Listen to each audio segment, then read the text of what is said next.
Hi, welcome to Listen2Riches. Today I'll introduce you to a remarkable book, The Power of Now, and explain why it's unique. First off, it's remarkable because of its incredible influence. This book was published in Canada in 1997. Over the next 2 decades, in North America alone, it sold over 3 million copies. In the UK, it sold over 1 million. Its influence isn't just limited to English-speaking countries. To date, the book has been translated into over 30 languages. Apart from its widespread reach, another reason this book is exceptional lies in its profound ideas. To put it boldly, this is a book that can stop your brain in its tracks. Now, you might wonder why a book would do that when reading usually sharpens our minds, making them work faster and more accurately. Well, the author believes that many of the issues we face arise not because our brains aren't working fast enough but because they're too active, creating excessive mental noise. This noise blocks out our true inner voice and inhibits effective action. From a practical perspective, this book helps shut off that mental noise, bringing our awareness to the present moment and fully addressing the tasks at hand. Of course, there's much more to it, which I'll elaborate on in the next 20 minutes. But enough of the suspense, let's delve into the book and its author. The author of this book is Eckhart Tolle. He was born in Germany in 1948 and is now in his 70s. At the age of 29, he underwent a profound personal transformation. Having just graduated from Cambridge University, Tolle was an accomplished young scholar fluent in English, German, and Spanish, with extensive studies in literature and cosmology. Unfortunately, he suffered from depression, and all his knowledge couldn't alleviate his internal torment. Shortly after his 29th birthday, Tolle was plagued by intense suicidal thoughts throughout the night. One thought echoed in his mind: "I can't live with myself any longer." However, at his breaking point, a realization struck him. If he couldn't live with himself, there must be two of him, one that can't stand the other. Which one is real? With that insight, the terrifying voice in his head vanished, his thinking ceased, but his consciousness remained alert. It's crucial to understand that, in Tolle's perspective, thinking and consciousness are distinct concepts, which I'll elaborate on later. The next morning, Tolle saw the world with new eyes, as if reborn. This experience marked the end of his depression. Throughout his subsequent life, Tolle shared his insights in various seminars, assisting others in overcoming their internal anguish. This eventually became his vocation. Through interactions and conversations, he formulated his experiences into a comprehensive theory. I will interpret this book for you in 2 parts, theory and practice. In the first part, I'll explain Tolle's overarching thoughts about life, the world, and the self.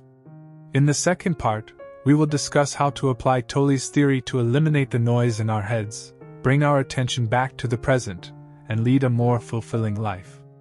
Alright. Let's begin by diving into the first part, where we'll explain Tolle's theory. I haven't explicitly stated the problem that this theory addresses because it is indeed comprehensive. In general, it deals with the relationship between human thought, consciousness, the self, and the world. It might sound mysterious, but it's not difficult to understand. We'll start by discussing the issue of noise in the head I mentioned earlier. Perhaps you've had this experience. You're handling a task at hand, like writing a document in the office. As you stare at the line you just typed on the screen, you suddenly fall into a reverie. Thoughts start drifting. Meeting this month's KPI might be challenging. Someone is getting married next month. I need to remember that we've known each other for so many years. Back in school, I was quite ambitious. Oh, I read an insightful book recently. What was its title? By the time you finally snap back to reality, 5 minutes have already passed. You might wonder, what's the big deal? Isn't it just a little daydreaming? Can I simply continue working once I snap out of it? If you think this way, it's precisely because you've grown accustomed to the noise in your head and don't see it as an issue. The power of now alerts us to the fact that this noise is a problem, and a significant one at that, as it genuinely undermines the quality of our lives. In the book, Tolle names this noise compulsive thinking. Why is it deemed compulsive? Because it's out of your control. Think about it. Have you ever daydreamed on purpose? Can you stop daydreaming whenever you wish, even when you realize you're drifting away, and urgently tell yourself to snap out of it? The noise in your head won't disappear. Instead, it morphs into an argument between you and yourself. Only when you finally refocus on the task at hand can you free yourself from the pitfall of distraction. Don't you see this as a problem? Thought is one of the most prominent attributes of the human species, a powerful tool to help us solve problems.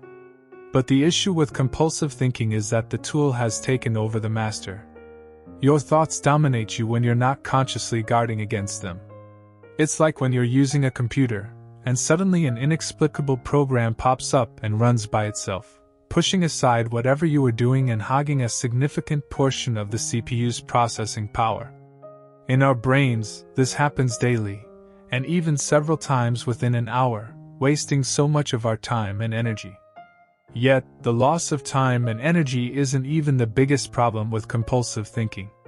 The real issue is that these stray thoughts in your mind always drag you back into the past or pull you into the future, preventing you from fully concentrating on the present moment. Pay attention to what you think about when your mind wanders.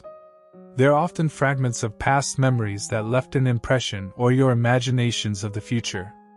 Even if what you're daydreaming about is a scenario you made up, something that never happened in reality, they often relate to your past experiences or future anxieties, reflecting some deep-seated thoughts. For instance, you might fantasize about arguing with someone and then realize upon snapping back to reality that you have significant resentment towards that person. Or you might daydream about a neat and clean room, only to suddenly remember that you've been house hunting for months without finding the right place, suggesting that you've been subconsciously worried about it. You see, when your mind wanders, your focus always drifts between the past and the future, disrupting your connection with the present. You might be wondering, what's wrong with thinking about the past or the future? Aren't they important? Indeed, our knowledge, experiences, and achievements all come from the past. Moreover, having a future means having hope and goals to strive for. Correct, we don't deny the value of the past and the future. However, in the book, The Power of Now, by Eckhart Tolle, he presents a view that for every individual, the only genuine moment is the present. It's important to note that Tolle isn't implying that the past never occurred or that the future won't come. Everything in the past is a settled fact, and the future is bound to happen. What Tolle suggests is that the times from the past are forever gone, leaving behind memories in the present mindset, and the future, for the present self, exists only in the imagination. To put it metaphorically, one's life is like the needle on a record player, and one's lifetime is the vinyl. As the record spins, the music plays from start to finish, but the needle always stays at one point. Everything that genuinely happens is the friction between the needle and the record at every single present moment. In this sense, we all live only in the present. Of course, living in the now doesn't imply hedonism. Living in the present is a simple fact, irrespective of one's approach to life. A clarification is needed here to address a potential misunderstanding. If we're like the needle on a record player, only engaging with the vinyl of our lives in the present moment, can we still reminisce about the past or anticipate the future? The answer is yes. You can enthusiastically reminisce about the past or keenly look forward to the future. What's crucial is that these should be conscious decisions in the present, not mindless daydreaming. In a well-structured piece of music, there are often repetitions, making the composition sound harmonious and beautiful. The life you're currently living can echo the past and rehearse the future. But whether it's echoing or rehearsing, reminiscing or anticipating, you need to experience it all with present moment focus. The needle on a record player has to stay steady. It can't jump between past and future erratically. If it does, the music will sound fragmented, turning into noise in our minds. Eckhart Tolle believes that it is our consciousness that keeps the needle steady on a point, while it is our thoughts that cause the needle to jump erratically. As I mentioned earlier, Tolle sees thinking and consciousness as two very different concepts. What's the difference? Thinking involves specific logical processes. You can express your thoughts aloud, write them down, or even portray them in a film. But consciousness is elusive. It perceives the world in the present moment and makes decisions. Consciousness isn't thinking, it's the master of the tool that is thought. To take it a step further, compared to thinking, your consciousness is much closer to the real you. The philosopher Descartes famously said, "I think, therefore I am." Tolle strongly disagrees with Descartes. In Tolle's view, a person's thinking cannot represent their true self. Thinking can indeed create an ego with memories of the past, a specific identity, and an anticipated future. You can document this ego in a resume or an autobiography, but this document itself is an illusion. It's merely your thoughts imagining a sense of self. The self that's constantly rooted in the present moment, the conscious self, is the real living one. Remember the story we mentioned at the beginning. At the age of 29, during a night filled with profound anguish, Tolle suddenly realized that he had two selves. One of these selves couldn't tolerate the other, driving him to thoughts of suicide. Tolle believed that this threatening self was the illusory self spun by thought. He termed it the little self, or ego. In his eyes, this little self is the root of all problems. It always sneaks into our minds when we're not paying attention, immersing us in emotions from the past or anxieties about the future. But why does the ego act this way? It's because it relies on the past and future for its existence. Think about it. Without the past, without accomplishments to list on a resume, who is this little self? How would it describe itself? And if there's no future, how would it imagine itself? Deprived of past and future, the little self ceases to exist. So it has to continuously project itself onto the past and the future, always rejecting the present to sustain its existence. To the ego, the present is merely a result of the past, and only serves as a means to achieve future goals. This is how the ego's thought processes operate. Tolle also posits that the ego's thought process can lead to a terrifying consequence termed the pain body. This is a pivotal concept in his work. So, what is the pain body? It refers to the accumulation of unexpressed and unresolved negative emotions from the past. Over time, these accumulated emotions seem to form an entity that appears to have its own life and will, hence called the pain body. Most, if not all individuals, may harbor a pain body. When it's dormant, we might be oblivious to its presence. However, when we encounter setbacks or are reminded of past hurts by certain people, events, or things, the pain body awakens. You might see someone usually calm and collected suddenly become irritable and impulsive, as if they'd become a different person. In such moments, it's likely the pain body you're witnessing. The energy of the pain body is derived from the past, and it's the ego's incessant need to revisit past traumas that unleashes this negative energy. Is there a way to mitigate the influence of the pain body? Yes, the solution lies in harnessing the power of the present moment. I've just introduced you to several concepts from the book, and it might seem a bit confusing. Let's clarify the relationships among these concepts. Our adversary here is the pain body, which is the accumulation of negative emotions over the years. Where does the pain body come from? It's nurtured by our ego. The ego relies on the past for its existence, drawing negative energy from it, and fostering the pain body. So, where does this ego originate? The ego is woven by our thoughts, a self-concept imagined by our thinking based on the past and future. In this perspective, the relationship among the pain body, ego, and thought is quite simple. To put it in one sentence, thought creates the ego, and the ego births the pain body. Now it's clear. In The Power of Now, Tolle posits that our suffering and torment from negative emotions stem from our thought processes, or more precisely, our uncontrollable compulsive thinking. Drawing from a Buddhist perspective, the pain body is akin to a demon nourished by intrusive thoughts. Once we identify the root of the issue, we can chart a path to resolution. As previously mentioned, thought is a tool of consciousness, and consciousness is the master of thought. To rein in our unruly thoughts, we must invite back its master, consciousness. So, how can we summon consciousness back? While this question might sound abstract, there are tangible practical methods, and they are straightforward. Tolle presents two primary methods in the book. The first method involves observing your thoughts using your consciousness. If you're in a safe and quiet environment, you can try this now.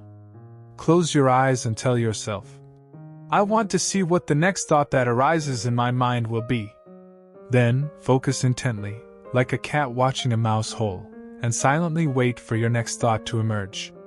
Let's pause for 10 seconds, and you can try it yourself. 10 seconds pause. Alright, 10 seconds have passed. What did you notice? Based on Tolle's observations, most people, when intently waiting for a thought, find that no thoughts arise in those 10 seconds. If you were truly focused, you might have experienced a momentary gap in thinking. Of course, this might not have happened, and thoughts could still have surfaced. If so, that's okay. Continue the exercise. When a new thought emerges, don't disturb it. Don't resist its presence, don't analyze it, and don't label it. In other words, don't engage in active thinking. When a thought appears, simply acknowledge its presence, like nodding and smiling at an acquaintance on the street. After practicing this way a few times, you'll soon find brief moments of stillness in your mind. Suddenly, the unnoticed inner noise deep within vanishes, like the constant buzzing of an air conditioner being turned off. This leaves you feeling instantly relieved. Here's a reminder of the purpose of this exercise. It is to help you regain consciousness so that it isn't overshadowed by the noise of thought. Ideally, when there's a pause in thinking, your consciousness should remain highly alert. If you find yourself becoming drowsy or sleepy during these gaps, it means you need to bolster your attention. Tolle mentions that Buddhist monks practice something similar during meditation. Some Zen masters, to test the depth of their students' meditation, would sneak up behind them and suddenly strike them with a stick. If the student is meditating correctly, their consciousness would be in a highly alert state, enabling them to evade the incoming stick. If the student hasn't mastered the meditation technique, they'd either be dozing off or lost in random thoughts. This means their consciousness is either submerged in drowsiness or overwhelmed by noisy thoughts, rendering them unaware and thus liable to be struck. Alright, we've discussed the first method to reconnect with your consciousness, which is to actively engage your awareness to observe your thoughts. Apart from the previously mentioned method, the book introduces a second, quite simple approach: be fully immersed in whatever you're doing in the present moment. The essence of this method lies in the word feel. Feel but don't think. Tolle provides examples in the book. For instance, when you're walking up and down stairs, focus your attention on each step. Notice the sensation in your muscles as you lift and land your foot. Appreciate the support from the ground, and be aware of your breathing. Or when you're washing your hands, feel the friction between your hands, the temperature and texture of the water, listen to the sound of water washing the basin, and smell the soap. Actions like climbing stairs or washing hands are things you can do unconsciously. Thus, when you usually perform these activities, your mind might drift away from the present. For instance, while walking, you might be thinking about dinner preparations, or while washing hands, pondering work tasks for the next day. By focusing on the current sensations, you can escape from the maze of thoughts and reclaim control over your consciousness. This method is also handy unless you're working on a task that requires heavy logical thinking. You can always use this approach to bring your consciousness back to the present. So, we've discussed two methods to reclaim consciousness: leveraging consciousness to observe thoughts and focusing on current sensations. In The Power of Now, Tolle assigns a deeper significance to the concept of reclaiming consciousness. According to him, reclaiming consciousness not only allows us to break free from compulsive thinking, preventing emotional and mental drain, but also introduces us to our true self. As previously discussed, Tolle believes that the ego constructed by our thoughts is an illusion. So, what's real? The ever-present awareness is what's real and acts as a bridge to our true self. Tolle deeply philosophizes the concept of the true self in the book. In his view, the true self is akin to the Tao, mentioned in Taoism, indescribable and beyond cognitive understanding. However, when you connect with it through consciousness, you experience a genuine, powerful joy and peace. Of course, besides striving for spiritual enlightenment, Tolle's philosophy can also help us address various real-life issues. For instance, you can harness the power of the present to maintain intimacy in your relationship. In the initial phase of a relationship, validation, affection, or even admiration from our partner can bring immense satisfaction. But according to Tolle, this satisfaction is for the fragile and lonely ego, not the true self. Once the initial passion fades, the ego, still clinging to the past, feels abandoned and distressed. It will then employ various tactics to force the partner to act as per its whims. This is when all unwanted problems in an intimate relationship emerge. One's possessiveness and jealousy intensify, prompting the other to respond with indifference, or even aggression. Many people frequently encounter these issues in their intimate relationships. So, what's the solution? Tolle believes that nearly all pain shares a common remedy, which is anchoring one's consciousness in the present. The approach aligns with the two methods we discussed earlier.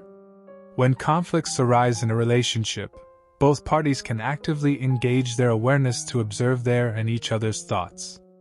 This observation bears no intent of criticism or defense, no attack, no defense, no analysis, just pure awareness of the other, his presence. It's crucial to note that this isn't cold indifference or evasion of pressing issues. The couple can still communicate effectively, express their feelings, and take constructive steps. The essential point here is that such communication lacks any resentment from the ego. Both aren't dwelling on the past or anxious about the future, they're just rooted in the present awareness. It might be the moment they genuinely understand each other and themselves. Alright, up to this point, I've introduced you to the essence of the book. The Power of Now. Let's take a moment to recap the essence of this book. It elaborates on a unique theory crafted by the author, Eckhart Tolle. This very theory helped Tolle overcome the shadows of depression in his youth and has enlightened millions of readers worldwide. While the concepts Tolle delves into might sound profound, they are not hard to grasp. In essence, Tolle believes there's a universal issue with our thinking, compulsive thought. Thinking should be our tool, but it often usurps control, especially when our awareness is weak. This not only drains our energy but also crafts a fictitious self, the ego, from past memories and future expectations. The ego is fragile, and to maintain its existence, it constantly yanks us back into the past or propels us into the future. The negative emotions accumulated from this process form the so-called pain body. To address this sequence of problems, one must start at their root, thinking. After all, thinking is merely a tool, consciousness is the true master. In the book, Tolle offers two straightforward training methods to anchor our consciousness in the present. By harnessing the power of the present, we can connect with our true self and address real-life challenges, such as maintaining a healthy intimate relationship. Tolle's theory tackles abstract and fundamental issues. Besides intimate relationships, I believe this theory can be applied in various aspects of our lives. For instance, when managing multitasking at work, periodically reminding ourselves to return to the present might alleviate the mental strain of task switching and reduce the risk of errors. Similarly, when emotions spiral out of control or when feeling physically fatigued, you can also try Tolle's suggested approach, harnessing the power of the present to calm emotions and dispel fatigue. Thank you for joining me for this review and summary of the book. If you want to listen to more audiobooks, Please do not forget to click on like and subscribe to my channel. And if you have other books you'd like to talk about, feel free to tell me in the comments below. See you in my next audiobook.